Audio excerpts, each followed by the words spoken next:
So I just recorded my first video podcast ever with my housemate, Nakita Podreka. She is someone who works in marketing, someone who runs marathons, someone who does a whole bunch of interesting things. And whilst this was my first video podcast, it gave me a lot of unique insights into how I want to progress with this channel. Having someone 4 feet across from you while you're speaking to them is a whole different dynamic to speaking to them over the internet. So that's the way it's going to be for 2023. And I'm going to be doing the 50 podcasts in the next 100 days. So stay tuned. I hope you enjoy the conversation. Right. Okay. Episode 9 of the podcast, the first in-person one. Whoa. Got the boy Nakita here with me. I feel so lucky to be here right now. What's it like having a Scottish person as a roommate? I mean, it's quite interesting, one, because you're a boy. But, I mean, I did grow up with a brother, so it's kind of fine. And I've got a lot of my guy friends. Dynamic. A little bit of different. I mean, we kind of act like siblings half the time, though, so. Yeah, I think we run around making weird noises. All the time. Are very much children for the majority of the time. We've discussed this before, aren't we? We're like the middle children of the family. We're like the middle children of the family. Yeah. I mean, if you met our other housemates, which you probably will later in the podcast, you'd understand, but I would say we're a bit of the troublemakers. Yeah. Like the other day we bought water guns and a hat with caterpillars on it. So cause chaos the entire time. Yeah. Yeah, I like that. But you being Scottish is interesting because obviously, one, there's the accent. So you really need to like perk up a lot when you're talking to kind of hear what you're actually trying to say to us. And also just like the fact that you have like different words for things. I think what got me the first time was what you called a kitchen roll, and we were all just like, yeah. So what do you call it? Paper towels, right? Paper towel. Yeah, but kitchen roll for me. There's a few other ones as well. I can't remember them off the top like of a my head. Serviette you thought was a weird concept. Yeah. You were like, a serviette is something I never heard of before. So what we would call a napkin in the UK. I'd never, like, someone asked me, I was working in a coffee shop. Yeah. And someone asked me for a serviette and I just looked at him as if he was insane. Yeah. I was like, what are you talking about? What are you asking for? Yeah. So, I mean, it's interesting in that way. Yeah. But, like, you're quite normal. Like, I wouldn't say you're too like, strange. Just for the people listening, I'm not that strange. He's not that weird. We swear. Okay. And it was a bit of a different one finding you guys. So, like, in the UK, if you're finding someone to live with, it's usually just friends or friends of friends. There's not what fairy floss is here. Yeah. Do you want to explain fairy floss to people? Yeah, sorry. Oh, my God, I just coughed. Fairy floss is, one, it's like a tool from social media. Like we have Facebook here, which I'm assuming everyone pretty much has these days. So it's a Facebook group called Fairy Floss, and people just go on it to either, do a lease transfer of a house, to either find people to live with, or like to make up rooms in their house. Like let's say you've got a group of like a house of 4, but you've only got 3 of you and you need like one extra person. That's when you hop on Fairy Floss and you kind of interview a few people, bring them down to a local pub, have a bit of a yarn and a wine with them. See if they kind of... That's one as well. Oh, yeah, that's very Aussie. And just suss their vibe. And here we are. We found Liam because of that. Yeah. Mine was a bit of an interesting one as well because I got recommended via your friends. Yeah. Networking here is a big thing. We had like a group of our friends who had just moved out and they interviewed Liam and they were like, I don't know what their reasons were, but he didn't fit into their house. We really think though he'll fit into yours. We met the guy and we were like, yep, this will work. Like that's it. Like now we're 3 months down the line and 3 months in. You've agreed to do a podcast. You're the first video one as well. I know. It's I don't know why I'm the first one, but here we are. I'm really excited. A bit nervous. It's a bit weird. You just like don't want to look at the camera, but it's like right there in the corner of your eye. You're like, you can say hello hey. to it. Yeah, I've never done this before in person as well. Like, it's trying to have a normal conversation. The ones I've done online so far, the first like 15 minutes, they're always like kind of a little bit nerve-wracking, and you're sitting there, you're not that comfortable, but as you get further into them, you get more comfortable. Yeah. But to make this one a little bit different as well, we're in the bungalow, which is the only place we can do podcasts, and the only way to describe this place is it's roasting hot. It's really warm in here. So we're gonna. And you wanted to sleep in here. Yeah. You wanted to make this your room at one point. This is the sweaty podcast, is what this is. Sweaty Sweat by the end of this. Unreal. So we talked about this before. Like, obviously, these are my flatmates, so I talked to them about what I was doing and like why I want to do it. And part of the podcast is about interviewing people in different professions and different ambitions, different careers. And what you do is, I'm actually going to let you explain what you do. Confusing. You're a brand assistant to a licensing agency. Yeah, so I think, well, when I started the role, I didn't know what licensing is. A lot of people don't. I think the easiest way to explain it is, yes, it's a form of marketing, but it's not traditional marketing. Essentially, we work in an agency and we're very lucky to have a great portfolio of clients. We look after brands like Coca-Cola, Streets Ice Cream, Chupa Chups, Rip Curl's been a new one for us that we've just got in. We've got like a design portfolio as well of artists like Ali Whitaker, Flo Harris. So we're kind of tiered into 3 structures of like lifestyle, design, and FMCG. Could you expand on FMCG? Yeah, FMCG is essentially like food. Okay. It's just a marketing term for it, to keep it really simple. But so FMCG would be like your Coca-Cola, your Streets Ice Cream, your Baileys, that sort of thing. But what I do is, my role is our agency itself, I'm saying a lot, but our agency. I noticed that with my first few podcasts. I was like, yeah, kinda. But what we do is we grab all these great brands. We find a licensee that'll essentially sign up to what we say, borrow the brand. So they'll create products that brand owner can't create. So, for example, Baileys, obviously that's an Irish cream liqueur. But what we do with it is that we'll turn it into a frozen cheesecake that Sarah Lee will produce, and it'll be in the freezers to shop at Coles and Woolworths. So it's that kind of end-to-end, product development and marketing. So I work specifically on the product development and marketing side, which is great. I think my housemates love me for it because I'll bring home some really good, treats for me to approve, but for them to kind of get a bit of an idea on, give me their feedback and that sort of thing. I'm all there for the meat, as she always brings home. Like, we have got Guinness burgers in the freezer right now. Guinness burgers in the freezers. And we had, what was that, like lamb steak or something? Oh, yeah, we had like a Bundaberg rum pulled pork. That was great. But yeah, I do, and obviously like clothing samples. We've done like a Coca-Cola stand-up paddleboard. So that's a great part of the job, is like approving those samples and getting to keep it down the line, and then working from concept form to that, and then to marketing it on like LinkedIn, PR releases, all of it. So do you organize these events? So say, for example, the PR releases and the actual marketing, you are more so the head of this and you make sure they're all in place and make sure it happens right. But the actual copywriters and stuff aren't within their agency. Those are people that you hire. Yeah, so I don't create the designs or anything like that. Usually everything falls on the licensee to create that. So that would be, for example, the Baileys case, Sarah Lee creating those assets. My role is kind of like the mediator between both brands. So I'll be making sure the brand of Baileys is communicated well, but at the same time, if it's a co-brand, Sarah Lee's branding is on there. So it's managing that approval, making sure both partners are happy, but also just having like that insider knowledge, like I know exactly how to kind of write out the press releases for it, and not that I'm writing it out, but I know what terminology needs to go in it. I kind of need to know, we're packaging, these are like the red flags, like do not do this, and giving ideas like, it'd be cool if you can add this here. So it's great to kind of work with partners on it and, mediating it to make sure everyone's kind of what they want out of it is being listened to and kind of actioned on. So that's kind of my role. It's like the happy mediator, and it's not happy all the time, obviously, because you can have like those,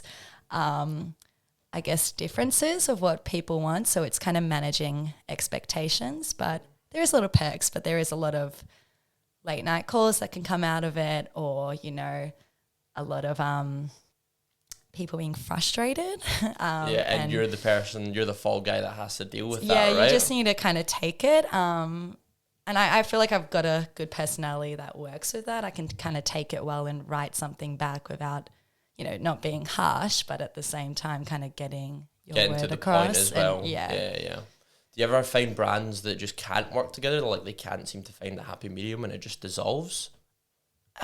We've had that, but not from like a stage where the product's been like kind of developed. And there's always workarounds. Like we've had something similar happen when developing a product. There was like a lot of, I think it was just a bit more fear. Like they were not thinking they were going to hit their timelines, thinking there were too many obstacles. And a lot of the time you find yourself working with people that just are very stressed and like, you know, can really get worked up about it. So it's just more like trying to calm them down and, you know, is there anyone else in their team that you can talk to? Like just different workarounds like that can make it kind of progress. But we haven't had anything yet where brand owners have been like, that's a big no for me. Like we usually address those really on, and that's why it's so key for my role. Like I need to really set expectations from the get-go in those first few meetings when we talk about the brands and how the approval process works. You've got to be really kind of, in a way, blunt, but, you know, you don't want to set them up thinking they can achieve the world and then, you know. You want to set their expectations. Yeah. From what you're describing, the initial stages are quite relaxed, and as you get to those final stages of where it's released, this like tension and stress builds up. Do you get that with like a lot of the clients where they tend to get more stressed as time goes on and it gets nearer? And how do you like handle people like that? Is there... Yeah, so it's more the stress comes from like these timelines. Like the way it works with, like if we're talking about just the food portfolio, they have like range reviews, like set dates they need to hit to deliver for Woolworths and Coles. And if they miss those timelines, then they just won't be stocked in the grocery store. So the opportunity is lost. So that's where most of the stress comes from. So it's like making sure those timelines are definitely hit. And where it can get difficult with some partners, if it is overseas and they can't deliver like the ingredients in time, for example, it's something like you can't control. So it's like trying to find like workarounds like that. And there's definitely been like stressful situations. And a lot of the time it's been, or like language barriers, like that's been a lot of the issue most of the time too. So it's just like having to hop on that like 8 p.m. call, talking to them, trying to work it out directly rather than an email can just save you kind of days in the timeline. So there's always a way. It's just kind of working out what the problem is, what's holding it up, and then, you know, step by step. You just got to be calm, work, and it's just about doing it one step at a time and you'll find a solution. And like calming down clients, it's fine. Like it's quite easy. I think the best thing to do is just like get on the phone with them, be really honest, listen to what they have to say, kind of take it all in and then work from there. I think most of the time people just like don't reply to an email and then, you know, everything just escalates. Like as long as you can pick up the phone, listen to what they say and kind of talk them through it and different options, or just say like, you know, I've heard you, I'm going to come back to you with some options. You can work it out from there. It's just making sure you're kind of like, you know, mature enough and confident enough to do that sort of thing. Yeah. You said language barriers there as well. What kind of clients, like what countries? Yeah, so for example, we have like Chupa Chups, which comes out of Barcelona. So they're... I never knew that at all. Yeah, so Chupa Chups is part of the brand owner Perfetti Vermel, which is from Barcelona.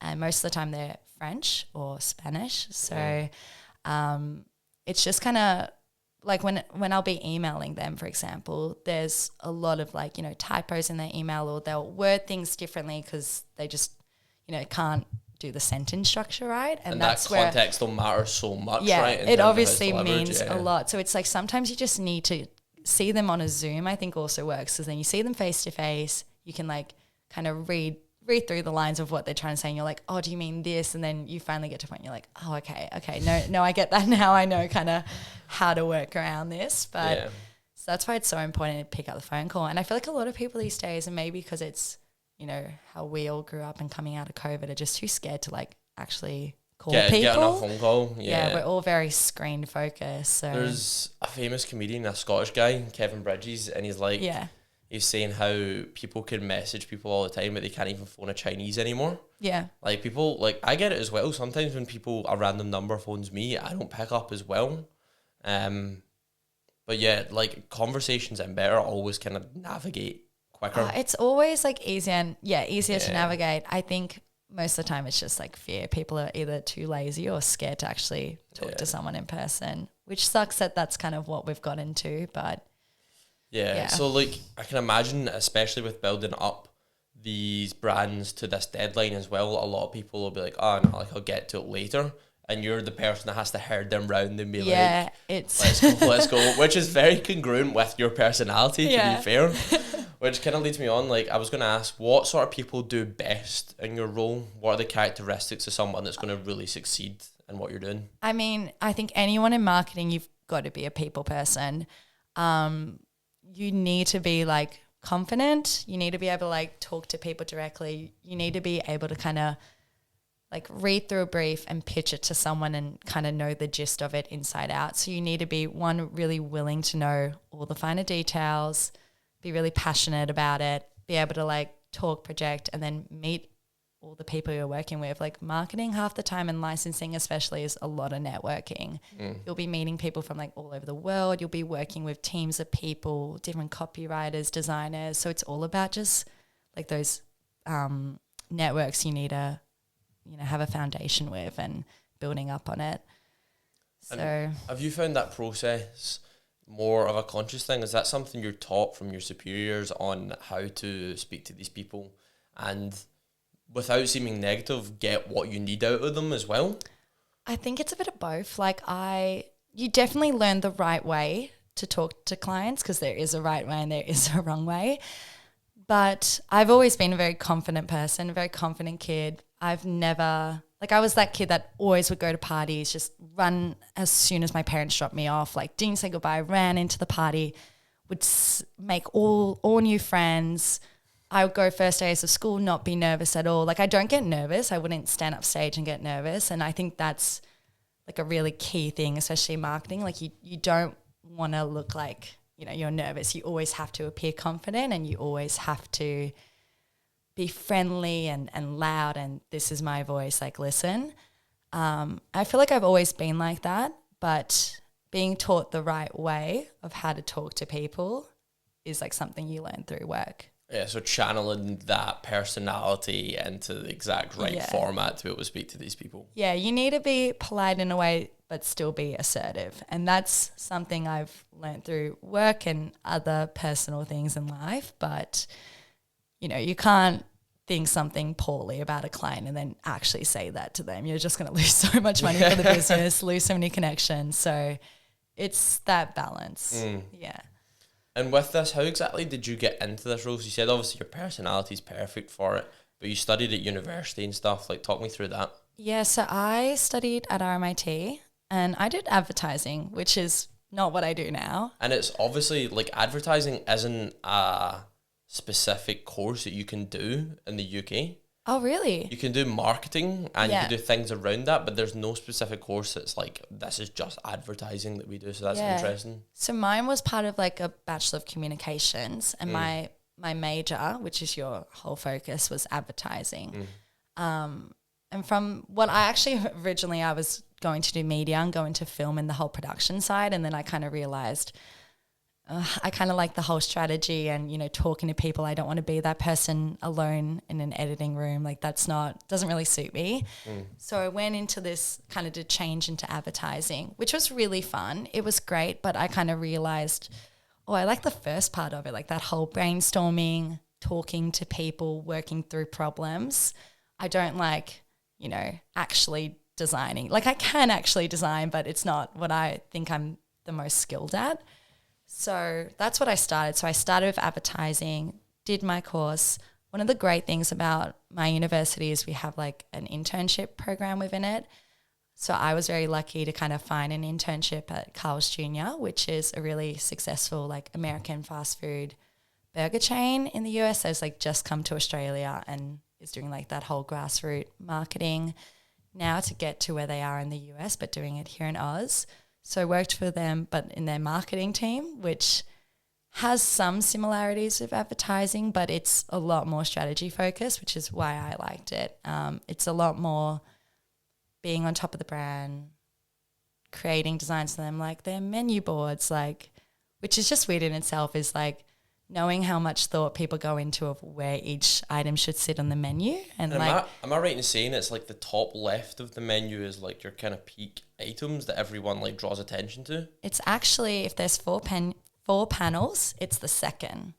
So Well, the so left if we're talking side, 1, 2, 3, 4 in a row. yeah, the second is where everyone looks first. So middle left, pretty much. Middle left is where every single person goes first. But if we were to have so middle left, if you got a 4 carousel, what if And we you were to go have the like top. what if we were to have a menu, like a food menu in front of you? Where would you go? Where would your eyes go on that?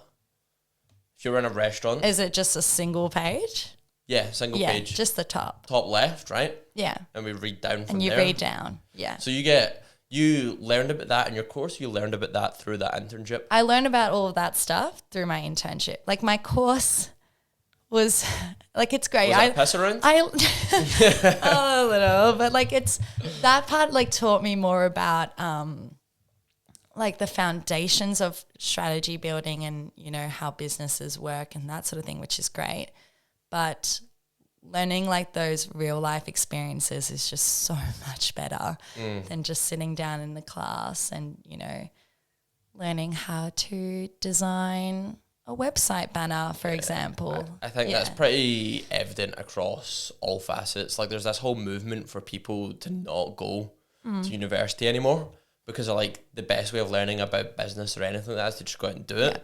I guess the problem with something like your role in advertising marketing is they'd be looking for a degree. Yeah, it's more, you need to have a degree. But I mean, I will say this about the uni I went to, RMIT, it was like they were very hands-on. Like they did a lot of like tutorial classes. They obviously had this internship program embedded, which is great. Like the traditional universities here, it's just like exams, you know, here are your books. These are like what you're learning for the semester, your syllabus. Whereas for me, I didn't do exams. We just had like really intense like assignments that are based off real world things. So it was good compared to some, like for what I needed, it was good. Okay, that's a much better way of doing things. And I think unis will move more towards that as time goes on, as they realise it. And they're kind of with the times too. Like my uni was so for like home learning. Like you didn't have to go to an 8 a.m. presentation. Which you no could one sleep ever through made. and watch it later. Like when we were 19, I don't know about you, when I was 19, I made about 20% of my lectures. Yeah. When I got to like my first 3 years at uni, I made maybe about 20% in total. Sorry, mum and dad. My mum and dad now listen to this podcast as well. Yeah. Oh, hi. Hi, Liam, mum and dad. My fourth year, like it was during lockdown and I just absolutely loved it. Like that was the year I noticed that that's what I wanted to do. So I just absolutely smashed that year out, went to 100% of my lectures. A lot of them were online and I got like this amazing mark in the end from it. Yeah. See, I was the opposite. I preferred in-person learning and I was quite flat because when I got to the final year, like I was like president of my committee. I was like, let's go. We're going to do all this great stuff. And then COVID. Yeah. And everything became an online event and I was like, frick. We're lucky somewhat though because we only got 1 year of our university gone. Yeah. Whereas I know some people that it was like 2, their whole degree. like the whole thing. Yeah. And they didn't have any of that uni lifestyle, which is a bit grim. Yeah. When I think about it, because uni is great. That's when you meet all your like core friends and you learn so much. I mean, that's when I started drinking for the first time. Like you're a bit of a late bloomer in that, right? I was very late. How old were you again? Oh, I was 20 when I had my first drink. Yeah. Alcohol is an interesting one. Like it's different. I mean, it's still a young drinking culture here, right? Oh, we're such a young. I was just different. Just to built preface. different. Built different, my guy. Yeah, everyone here like probably started around 14, 15, like down at the park. It's the same as Scotland schools. as well. Yeah, but no, I was just really late. First time I had a drink was at a university ball, and I had 2 champagnes, double parked it, tossed it back under the table. Great way to start it off. I love it. It's better than me. I was drinking 2 liters of Strongbow in a forest for my first drink, so yeah, I had you're a bit way more class. classy. Yeah, exactly. I think that highlights the difference between us, honestly. Yeah. Is there a big drinking culture within advertising?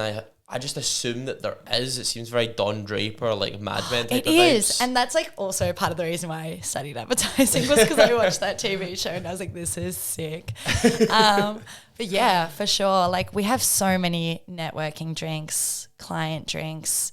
They're very big on their drinks. Do you think you would be at a disadvantage if you didn't drink within this agency, like within the industry? Not really. Like my managing director doesn't. But I mean, it does always help, and it makes the client feel more comfortable if you've both got a drink in your hand and you're both kind of a bit more loose. You know, it's more just not even to make it does make yourself feel better, yes, but it also kind of puts everyone else at ease because it makes inhibitions, right? It looks like you're in a work situation, but you seem more relaxed and approachable. Yeah, and I think that's why people obviously you can't go too far. Yeah. You're not doing tequila shots for your clients at 2 p.m. on a Thursday. Not with the CEO, no. Is there people that you look up to and you're like, I aspire to be exactly like them, that you have direct contact with? So either people in your company or in your agency or within that industry that you're like, I would love to do what they're doing one day? I mean, not directly. I'm definitely inspired by my director and everyone else in my agency, yes. But what I really want to do is, I'd love to create a few different things. And I don't want to say this online because I don't want... Before, right? We talked about it, but I'm not going to say it here because everyone's listening. But one of the things I want to do is kind of taking on a learning from a different agency overseas and bringing it here in Oz. And the guy who started it, right now I cannot think of his name. I know it's Maximus, but I can't remember the last name. But his concept that he's created is amazing. So what's the concept he's created? He's created this concept where big clients such as Nike, Spotify will give them a brief for an ad campaign and they can design it in 48 hours, fully thought out. And what I love about it is that the first place I went was surely these people are working, crazy overtime hours. And it's actually one of the most ethically responsible workplaces. So just highlight the difference between your hours and these people's hours, just for the people listening. Because I've seen you on calls at 9:30 p.m. on a Friday that you're supposed to have off. Yeah. And you're saying that these people are quite ethical with it and that they do the 40 hours, but it's maybe a 9 to 5 and they've got a massive team that... It's massive teams where they kind of swap people in and out. So it's or if they're working those 48 hours, it means the rest of their week is off. So they're very good at making sure that everyone has the right hours, their downtime afterwards. But it's also great for the client. Imagine getting advertising agencies, usually it costs thousands of dollars and you get your brief back in 2-3 months. Imagine getting something back in 48 hours. So if someone comes to you with an idea, say for example, I'm Betty Crocker and we do cookies and I want to do a milkshake, and we come to your agency and we're like, we want a milkshake, how long is it going to take? When can you give us a proof of concept? Would that take 2 or 3 months? And how much would something like that cost? Is that a ballpark figure that you can give us? Oh my God. I mean, it's not the what I work in specifically. It usually does take a lot of agencies 2 to 3 months to kind of flesh out a full idea. My work does it a lot quicker than that. But and money? Money wise, we're talking thousands of thousands. And I'm Tens thinking, of thousands? I'm thinking if it's a Nike or a Spotify client, hundreds, thousands, millions. Yeah. Okay. We're talking big bucks. So being able to create imagine that, $1 million idea in 48 hours. It's kind of awesome. Can you talk me through any specific examples that they've churned out in 48 hours? Do you know of any? Not from the top of my head. No, I can't. I can't talk on the spot. I need more prep for that sort of thing. We tried. But say for example, Nike, I'm trying to think what they don't do, but maybe they want to start doing cutlery or something. Would they? I don't know why Nike would be doing cutlery. You fucking cut your steak in sports mod. I'm not sure. Maybe for the Olympics. I really should work in advertising, should I? But so they could take that. So would Nike come to them with somewhat of a brief? They'd be like, we want to do this. How exactly would that look? Yeah. And then they come to 48 hours. And what would they produce? Would they be this is what your website would look like? This is it'd be costing. So it'd be budgets, forecasts, timelines of how long it's going to take. And then it would be the actual idea. What we like to call in advertising the big idea. Okay. Yeah. The big idea? The big idea. The big idea is what the whole thing is about. What's the one encompassing thought you want to leave that person with? Okay. With that as well, so one thing I wanted to touch on is you talked about the big idea there. And I'm curious how much originality matters within advertising. So for me, whenever I look at a new idea, I'm like, oh, you need to have a unique selling point. It needs to have something that's niche or different about it to sell.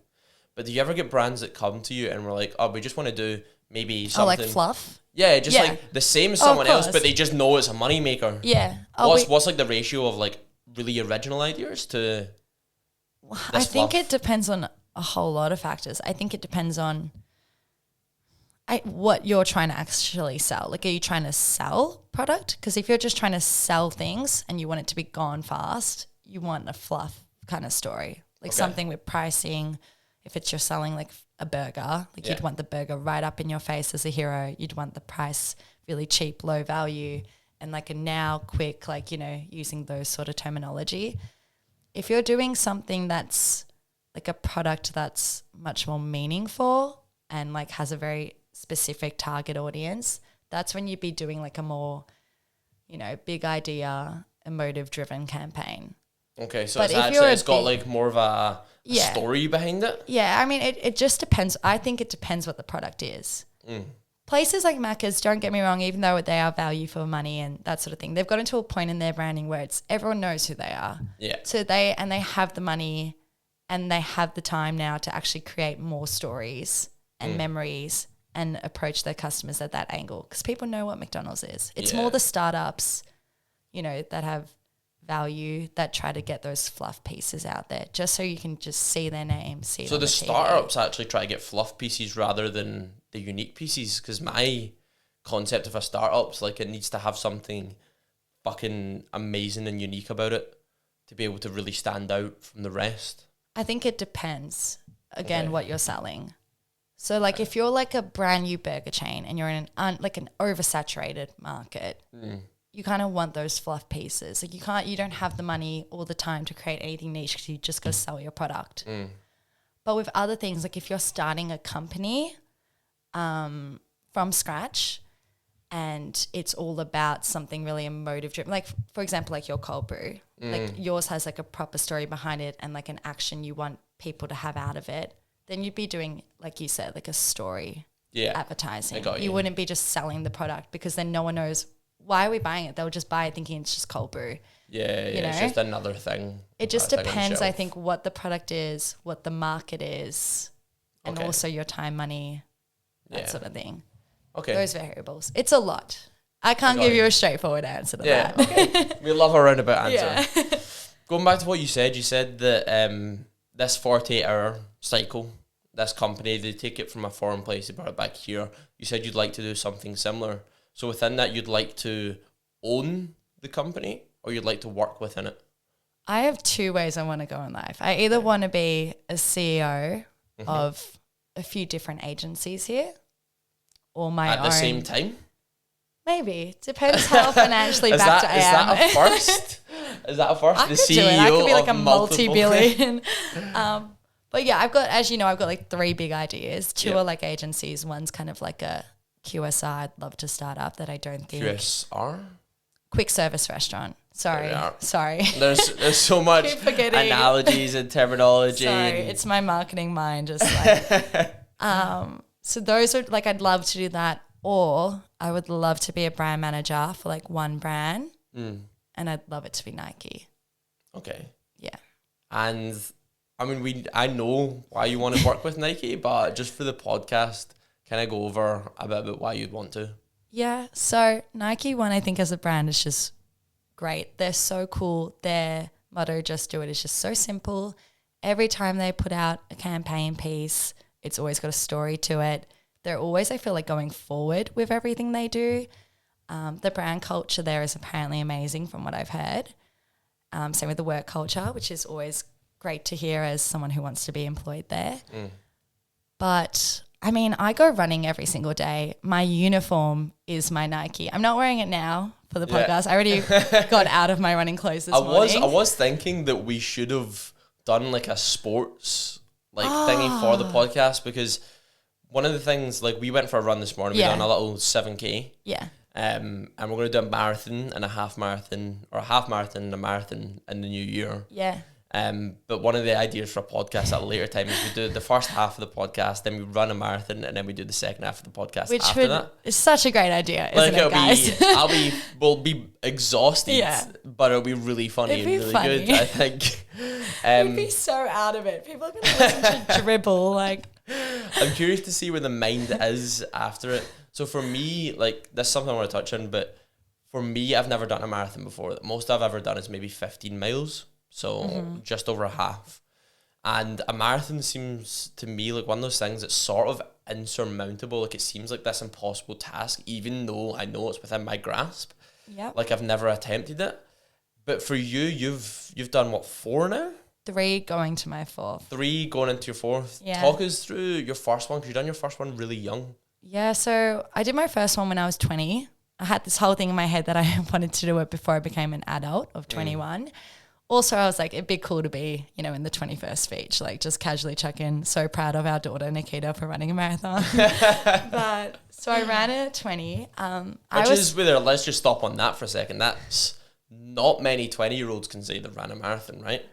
Most people can't even say they've run a marathon. Yeah, so for me to say I'm going to do my 4th, I'm quite happy with that. Yeah, you should be very pleased with that. Yeah. Sorry, continue on. Oh no, what was I saying? But I've always loved running. I think I grew up with it, and that's the main reason why. My dad is a big runner. My family all really into it.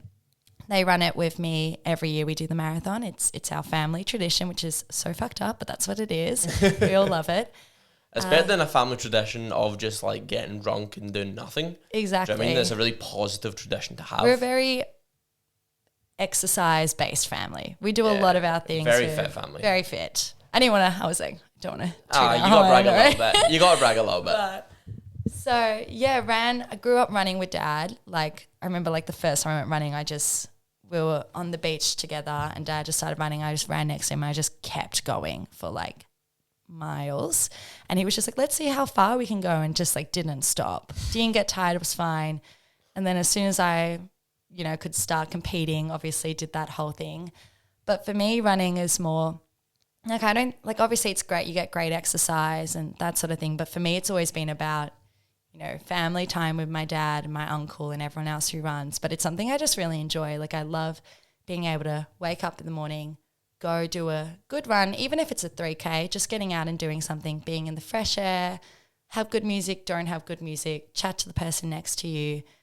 You're just, it's just great. It's very freeing. And for me, that's kind of like where I feel like I'm very with myself. It's kind of my form of therapy. If I'm having a bad day, need to go have a run. If I'm crying on the run, that's fine.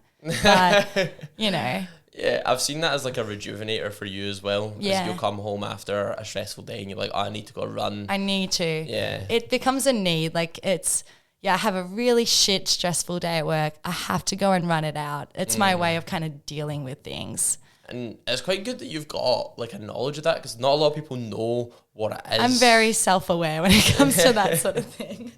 You're like, oh, my mind's not right, I need to go run. Yeah. And I had a talk with a friend recently who will probably be listening to this. Oh. But we were talking about journaling. Yeah. So he'd never done journaling before, and he messaged me and we had a conversation about it. And for me, that's my form of like rejuvenating my mind. Yeah. But for you, obviously, it's running. Yeah. And I think it's also like, it's that. And then the other part of running for me is I hate being shit at things. Yeah. And for me, it's like I need to go often as well, because I don't like the point where you lose your fitness. And with running, that can happen really quickly. And so I feel like I have to go often. That not being shit at things, that applies to pretty much every facet of your life as well, right? I'm just very tries to overachieve. I'm not. Yeah. That's not a bad thing as well. Like, I think it's a blessing and a curse. Yeah. That's the way I've always described it as well. Is like, I've always wanted to be really good at things as well. And for me, it's like an anxiety like that pushes me to do it, but I describe it as like a good anxiety. I think it's a positive one. Because I'm like, fuck, I really don't want to be bad at this. So it pushes you to go and do it more and try harder. That was like the first thing I said to myself when I was talking to my parents before my first marathon about finishing the run. And a lot of people would always just say to you, do you reckon you'll even finish it? And I got to a point like, I hardly did any training. I was running every day, but I only ran like 2 halves as like training. And my dad asked me like, I don't think you will. Like they were very like, I don't know if she will. And I was like to them, I genuinely, not to be, this is going to sound dramatic, but I don't think I could live with myself if I just like finished and gave up. Like I knew that I would push myself to finish. I couldn't sit with not knowing I had not finished the race. And I think that's a good mindset to have. I think it's probably dangerous in some respects. It can be. But I think it's probably what separates a lot of really people that are great at certain things from people that are just good at it, and that you just couldn't live with yourself for not doing it. Talk me through that first marathon. Like, so we spoke of this before, and you said you didn't hit a wall. But No. So you'd done 2 halves before. What were you feeling like at like the halfway point? See, I was fine. I know, like, and I don't want to sound like, you know, if you hit a wall and it's hard, it is hard. It is a hard run. But for me, I find it just enjoyable. For me, it was, I finally get to join my dad, my uncle, my family in this race that they get to do every year. They talk about, it's a big thing for them, and I finally get to be a part of it. So for me, I went into it like super excited, got to run it, and my dad said to me like the day before, just think of it as a fun day out. It's just another run with you and me together. I'm running it with you the whole time. We're going to just chat shit. We're going to have a good time. It's just a fun day out in the sun. That's all it is. We're exploring Melbourne, but we're just doing it via running. Like we could just go as fast or slow as you want. So I ran to the half. I think like the half for me, it was fine. The whole time I was talking. Like I'm one of those people that I very much have a lot of energy and I can talk. So I just literally chatted to my dad the whole way. And then I made friends while I was running. I was hearing some great stories too. Like we ran up to this family that like even their partners were there. The mum was there. They had like their son in their 20s also running, and it was just their family thing. They just run it together every year, and you just hear about, you know, how like, for example, like the daughter of the mum she made her boyfriend of the time run, and now they're, you know, married, have a kid, and they're all running the marathon together every year. So you just meet friends in the way, you chat. There are people around you the whole time clapping you on. You've got your name on your bib, so you're getting constantly cheered on, so you always feel supported. So that's kind of probably for me why I didn't hit a wall. I had water at the break stops, grabbed the free lollies off little kids holding them on the sides.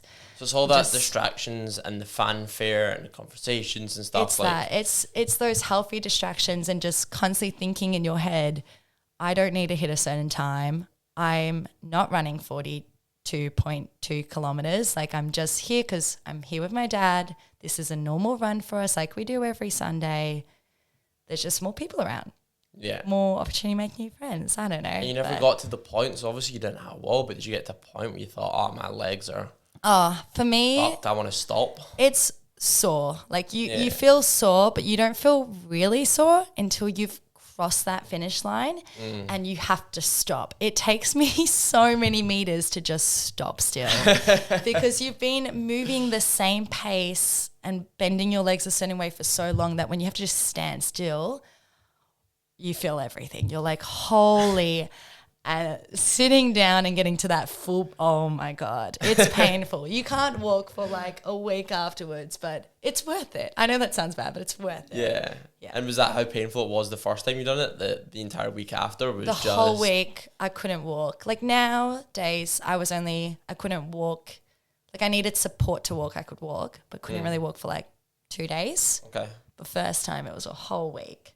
I mean, but yeah, this, like, for example, this year, after a whole week of not running, I ran after a week. Whereas the first time I did it was probably like 3 weeks, 4 weeks until I could run again after the marathon. And what's that feeling like? See, when you cross that finish line and you've done, what is it? It's 26.3 miles or 42 point something K? 42.2 Ks. 42.2 K, 26.3 miles. Yeah, okay. What's that feeling like when you cross that finish line? Is relief. It like, yeah? It's like... Is it more relief or euphoria? It's both. Like, it's bittersweet. Like, I always just start crying as I get to the end part where I'm running through the MCG because it's that you're just so happy. Like I'm crying like tears of joy, not pain. Like I'm crying because I've done it. I finished it again. You're so happy that you can, you know it's going to be over really soon. But just to know that that's a massive run I've just accomplished. I've had a great time. I look forward to it every year.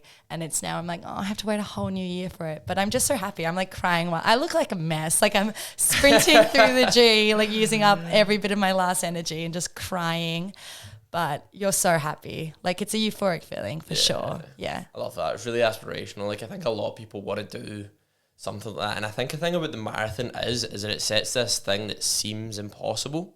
So for me, in my mind, there's things that have seemed really, really difficult to do. And then once I achieve them, it opens my mind up to new possibilities. I'm like, oh, if I can do that, then I can do that, then I can do that. Yeah. Was the marathon something like that to you? It kind of like pushed your physical limits where you were like, oh, if I can do that, then I can handle other things? For sure. Like I said, before the first one, the longest distance I did was a half marathon, which is the 21.1 something Ks. So for me, like finishing that first one and then realizing, oh my God, I can keep going was great. So I wanted to just hit as many as I can. My dad and my uncle are Spartans here, and it's this thing we have in Melbourne, Australia, which is this really exclusive running club where you have to run more than 10 consecutive Melbourne marathons only to be part of this club. So for me, it made me, when I finished my first one, I was like, I want to be a Spartan. That's my next goal I have to hit. And then when I started running with the Spartans, because I got to because of my dad, I got like kind of led into it. I started hearing about all the things they were doing. Yeah, a bit of, yeah. But I started getting to hear their stories and all the runs they were training for outside of the Melbourne Marathon. Like I was hearing about, what the majors are and the comrades and all the other marathons around the world. And what are the majors again? Oh, don't test me. Chicago, New York, Tokyo. Is there not another one in the US? Chicago, New York, Tokyo. Singapore? Not Singapore. Oh, Singapore? Oh my God. No, because I know this every other time you ask me. Somewhere in LA? Is it Brooklyn? Well, that's Did we say New York? Yeah. So Chicago, New York. Chicago, New York. Tokyo. Is Sydney in there? Maybe yeah, Sydney? I think you said Sydney before. I think there's one more in the US. Somewhere in LA or something. I don't know. It's not LA. Oh, well. But we will come back to that. You want to do them at some point?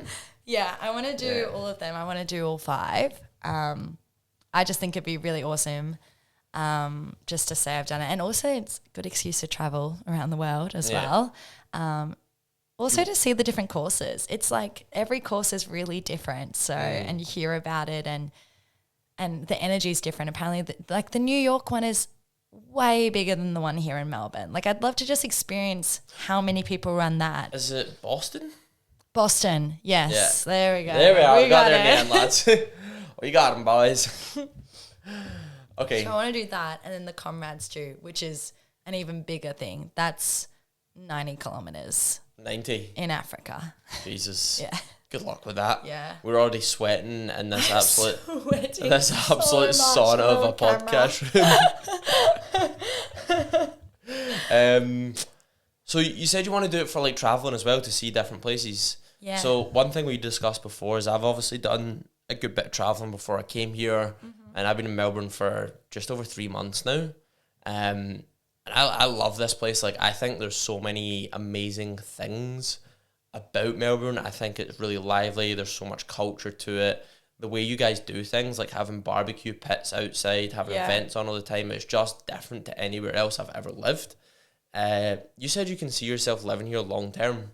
Oh, for sure. Like I definitely want to, like I've traveled and I will keep traveling, but in terms of like raising a family and that whole part of life, like Australia for me, it's like very safe. I love everyone around here. Like we've got a good mateship about us. My whole family's here as well. Like, well, my close family. The others are all in Croatia, but my mum, my dad, and I don't want to like leave and have kids somewhere else and then they don't know who their grandparents are, like the people that raised me. Like, kind of makes me sad. But I think where I grew up too, I had such a great childhood that I just want to give it to my kids. And so I want to live here and like keep doing all the things I do now. Seeing other parts of Australia, though, I haven't really done that. But for me, like, I love it here. I love where I grew up and how I grew up. I love, like, in terms of raising a family, I think it'd be so ideal for them. There's parks around everywhere, great schools. Like I said, my family here, but also all my friends. Like, I need my friends in my life. Like, they're my foundation. They keep me stable. So I couldn't, like, live a long time and just leave them and then come back. I know, like, obviously we'd still always be friends, but it's different compared to seeing them every day, you know? Like, that's what something I'm out. still adjusting to, is I've been away from home for near enough 10 months now. Yeah. So it's been a long time since I've seen friends that I've had for like 10 years. Yeah. Do you know what I mean? So obviously we've made new friends, like I've got new people here, but I've not got like that depth of connection that I had, that you build up over your kind of like formative years, being 15, 16, going out doing dangerous shit together. Do you know what I mean? Stories to be made, yeah. So it's definitely different, but just for like anyone listening on any side of the world about why Melbourne's great, like let's try to sell it to them, because like this is my perception. I've done traveling across Europe, lived obviously in Glasgow for the longest time, done Asia as well. And I think some of the things I love about Melbourne, one, there's just always events on. It's never quiet. Something on. Like we had the Red Bull Billy Kart racing a few weeks ago. There's constantly stuff on. What's on just now? The Christmas and the New Year stuff. There's markets. They've got fireworks in the city. There's markets everywhere, and so many Eve parties, obviously. And there's just always something different on. There was like the noodle market not long ago. There was other things. So that's one thing. Always things happening. Two, I love like the mixture between green space and city space. Yeah. So you'll find you can go from the CBD, which is like the inner city, and then 2 minutes later you're in a massive park. And they seem to be really well situated like that. And I think I love the culture as well here. So obviously there's a massive coffee culture. But there's just like I hate this word, but there's a real vibe to the city. Yeah. Like there's loads of stand-up comedy, loads of live music. People, when I met people in Asia and I was asking like, oh, where should I go in Australia? People from all over would be like, go to Melbourne, and Melbournians are like super proud of being from Melbourne. They're like, we're absolutely the best city in Australia. Like all the Melbournians and people from other places in Australia were like, yeah, definitely go to Melbourne if you're into like culture and art and history and cool gigs and like house parties and stuff, and just like anything that's going on, Melbourne seems to be the place for that. Melbourne's good, and I think also the great thing about Melbourne is it's one of those cities where you can be young here, you can be in your 20s, and you can also grow up and die here. Like you can live your whole life here, and there's room for each phase in your life. What I love also about Melbourne is the people here, I think, are really friendly. Yeah, and for sure. Really cool. Like I saw this TikTok the other day where this girl was traveling and she came to Melbourne and someone passed her in the street, and every time you just go walking around here in Melbourne, people always say, good morning. Good morning. Yeah. Like they're just very friendly and cool, and I feel people are very accepting. Like when you came here straight away, we were introducing you to all our mates. We were fully throwing you into like the Aussie culture. Yeah. I feel like that's a great thing about Melbourne. Like, you know, no one's stuck up. Everyone's, you know, come to our thing. Like down to earthness is probably one of like the big things. Like very I always describe Glasgow similar to Melbourne and Edinburgh similar to Sydney. Yeah. From my experience anyways. Yeah, very friendly, like I've not had any problems, and it's very multicultural as well. So you find that a lot of backpackers from different countries come here. Yeah. So a lot of people pick up on my accent and have a conversation about it, but there's backpackers from Argentina to Spain, lots of English and Irish. Apparently there's like a St Kilda, as where all the Irish people go. Yep. And it's called it's called the fifth province. Yeah. Because they've got 4 provinces in Ireland, and the 5th province is over here because there's so many Irish people. Great. Yeah. But there's so many good things about Melbourne, and it's one that I've kind of put on my list. Like I could see myself coming back to live here, because I could never see myself settling down in Scotland. Because although I love my parents, I love my friends there, I love the nature and the beauty of Scotland, I think that the mindset there is too closeted. Like when you're in anywhere in Scotland, it's very much, if you do anything different, anything that's slightly different from the norm, people will ostracize you. And it's just it's a bit more of a grim attitude. I think that's a British thing in general. Okay, yeah. That people aren't as optimistic in the UK, and they're just like less aware of opportunities and stuff. I think also here that's also the great thing. It's like there are so many opportunities to the point where you can do things that probably you couldn't do in other places of the world. It's ridiculous. Like that's one thing actually. Yeah. So I if got you my want to be an job actress, here. you can be an actress. Like it's really easy. Third day getting here, I jumped into a cafe and I was like, "Can I get a job?" They were like, "Yeah." Yeah. And that was it. And then to get a landscaping job, I applied online, and then a day later they phoned me and they were like, "Yeah, come in tomorrow. You got a job." And it's good money as well. It's like great money here. Probably about at least a times and a half, if not double the money, that actually more than double the money that you would get paid in the UK for the same job. Like I'm doing landscaping just now and getting paid around $30 an hour. Yeah. In the UK, you're being paid maybe like 10, 11, 12 pounds. Like it's just such a massive difference in opportunity and to the lifestyle you can have as well. And then the coffee culture as well. We love that. Yeah. We love that. I love coffee. It's actually, it's such a bad habit to get into because so it's good, expensive, but it is. It's so good. It cures headaches. And the coffee here, like I think is probably some of, if not the best in the world. Oh, They're just mad about it. I mean, when I went traveling in Europe, I could not find it. Like the only equivalent I found to like good coffee was when I went to Croatia and we were making like the proper coffee from my relatives. But like literally I had to stop drinking coffee when I was in Europe. I'm like, this tastes like shit. Like it's not got the same standard of coffee shop. It's as just thing. weak. I think a lot of It's not that they've got bad coffee. It's just that it's harder to come by people that care about it in the same degree. Oh, people care about coffee here. Over here, they're really, and I'm the same as well, like really quite wanky and pretentious about it, and they get really into the science of it and how to roast coffee and how to get that perfect cup. I think what's also weird here is that almost every house you go into has a coffee machine, and that's not really a thing in other parts of the world. Not really. Like, we have one, and we live in a share house. Like, I brought coffee to my house at home, like when I was living at home. Yeah. My mum, dad, and brother drank instant. My brother might be listening to this, and he still drinks instant. Honestly, I'm going to decapitate him someday. He has such bad tasting coffee, but I've been trying to convince him into it. But it's just coffee culture is not at the same degree. we're snobs here. We're full coffee snobs here. But it's because you get such an amazing choice of shops. Like every time you go into somewhere, you can be assured that they're going to have beans independently roasted from somewhere. They're going to take pride in it. They're going to make sure your espresso's pulled well. Yeah. They're going to make sure they know exactly what it is. They'll know how to make a long black. Sometimes you'd ask for a long black in Scotland and they just look at you as if a cat started speaking. They've got no idea what you're talking about. So yeah, there's a massive difference. I think that's us so Melbourne, right? That's Melbourne. Yeah. Plus you get cool people like us in it. Yeah, like us. We're great. We're really We're the chill best parts.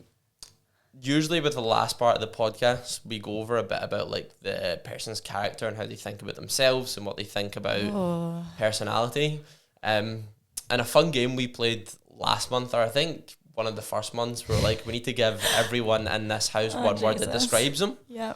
So Nakita, our guest today, her word I described her as is assertive, because I think it's a good way. I'll let you explain yourself in a second, but I think it's a good thing, and that I think you're very self-assured and you just tell people what you like and what you don't like, but never in a negative way. It's never got negative connotations. You just tell people how it is, and that's very similar to what you described in your marketing things. I think, I agree. Like, I think my personality type is, I'm a very people's person. I'm very friendly and nice too. I'm not just assertive in a good way. Not like assertive in a good way. Just got an asterisk next to it. But I think when it comes to friends, you always need someone to sometimes just be like, this is what we're going to do. Like, people can be indecisive or, aren't telling you exactly how it is. And you're always really thankful for those friends that just tell you the way it is. And I've found that I've definitely taken up that role. Like, I feel like I'm very like, guys, let's just do this. Like, I agree, like, this is not a good idea. Like, this is what you should do. And I'll just be like honest. And I think the honesty is the key bit behind the assertiveness, is that I'm not honest to a point where I'm mean, but it's to a point where it's obviously beneficial for everyone and you get told how it is. But I'm very assertive. Like, I'm assertive when it comes to like, making sure I get my running in and letting people know how I feel about things when it's needed, not just voicing, you That's know. what I was going to say. I think it stems, in my perception anyway, it stems from an honesty with yourself. Yeah. Because you know exactly what you like, what you don't like, and where you want to go in life. Yeah. You're going to be honest with yourself, and you're going to be assertive with what actions you It's take. that self-assurance and confidence that make me assertive. Yeah. Yeah. And that's something I'm trying to learn more from as well, actually. It's like, I'd call myself I'd call myself a pretty confident person. Yeah. But there's sometimes that I would let someone else's assertions maybe override mine. Yeah. And that's definitely something I'm working more on and being like, no, like this is my time to do exactly that. Yeah. There's a fine line between being assertive and just telling people what to do. You know? For sure. For sure. Do you reckon you've always been like that? I think it's a mix. Like, I think I definitely I became really self-aware of myself and became more assertive going into uni, because I feel like that's just when my confidence grew. Like my, awkward phase of puberty had left. Had some shit relations before then. They were over. Started finding like a group of friends that I actually really liked. Like I had, lots of friends now. I'm really enjoying my life, my family, everything was running smoothly. And then getting to that comfortable point made me feel really confident and gave me that time to reflect. And that's when that assertiveness like really took off. Like it was always there. Yeah. But it was just a bit more kind of hidden. Like that's when it really came out. Yeah. How would you, if someone was maybe struggling with trying to put forth their viewpoint or live the life they want to live, what kind of advice would you give them for that? I mean, for me, what I find works best is, yes, it's great to hear other people's opinions, but in those sort of situations when it's coming like down to just you and what you want in our life, you just got to block out what some people suggest. You just kind of need to sit with yourself, if it's not sitting like, or if it's going for a run like I do, go for your run, listen to what your head's actually telling you in your body and actually like follow up on those actions. Like, listen to what you want to do and then just find that confidence to actually do it. If it means you just need to say to a friend like, no, sorry, I don't feel comfortable with that. It's, you just gotta really sit down with yourself, hear what you have to say without sounding really cringy and weird that we're doing now. But you just gotta like listen to yourself and then the confidence will come out of that. Yeah. When I feel like if you're 100% like, this is how I feel and what I'm going to do, if you've got that 100% like assurance, then you'll find the confidence to actually act out on it. Yeah. That's how I feel at least. And it's not always going to be received well, right? It's going to be somewhat polarizing where some people really don't like you. Yeah. And some people do. And I've always found that as well, that people either like take to me or they really fucking don't like me. And I don't blame them, to be honest. Like I can get why. But I think it always comes from a place of honesty from both our parts. I think that's why we get along as friends so much as well, is that we're always just like 100% honest and there's no hidden meanings behind anything. And I think that's the way to just conduct yourself. I think it's the way people should talk to each other. Is always have that honesty behind it. You like the worst thing in the world is having someone like lie to your face and then they were, and then it just, if you find out about it later or it's something that's like, you for example, check in the mirror later, you've got spinach in your teeth. Like, it's just, no one wants that. Like, just be honest. Like, you're a real friend if you are. Yeah. It's a good way of putting it. Yeah. Another thing that I've been doing recently, I don't know why, but I've been doing this on the podcast, is just complimenting my guests for some reason. And just like what's became more evident over this podcast is that your lifestyle or what you do is very much the ideal of probably some younger women, some younger men. If you think about it, you're independent, you're living independently outside of like your parents' things. You've never relied on them for money. You are doing well at your job. You've just received a promotion as well. You go running all the time. You're assertive, you're self-confident and stuff like that as well. So someone was say 16, 17, 18 years old, maybe going into advertising and stuff. Is there anything you would say to them to kind of like spur them on? I think definitely go into it with an open mind, like learn from your peers and teachers around you. But also I think with advertising, kind of know your self-worth, know how many hours you can actually do, know how much you can contribute, and also know like what your skill sets are. I think a lot of the time people try to learn everything and be everything. Know what you're good at and like harness that and focus that, because that's what's going to get you places in life. It's like knowing what you're really good at and just like running with it. Yeah. And uni, that's the good thing about uni. Uni is when you find out When you figure what you're that good out, at. right? Yeah. Yeah. That's when what our whole key messaging today has been, like, you get that self-assurance and confidence. I feel like most of the time people get it at uni. Yeah. I think uni's great for me. It wasn't about studying that particular material. It was about figuring out what I liked and what I didn't like, and it was a good break for that. Yeah, I think that's really good advice. Yeah, I think we're nearly about done. One thing, I think that's that's our first in-person podcast. Yeah. One thing I just wanted to say quickly is, like, we talked about, or I've been telling you about ideas for future podcasts. Ooh. And I think one of the ones I thought of that we thought would be interesting is if we done like a Hinge date. So this is to the camera. This is one of the ones I suggested, is like, I'll go on Hinge, get myself a date, but like preface it by saying, like, we'll do a third of the podcast before the date, and we'll go on a date somewhere, and then we'll do the second third like halfway through it, and then we'll do the last third after the date. And just have that as a podcast episode. To preface, she will be fully aware. Oh, it's not like you're gonna but like turn up and be like, right, we're doing a podcast, by the way. Like secretly recording under the table.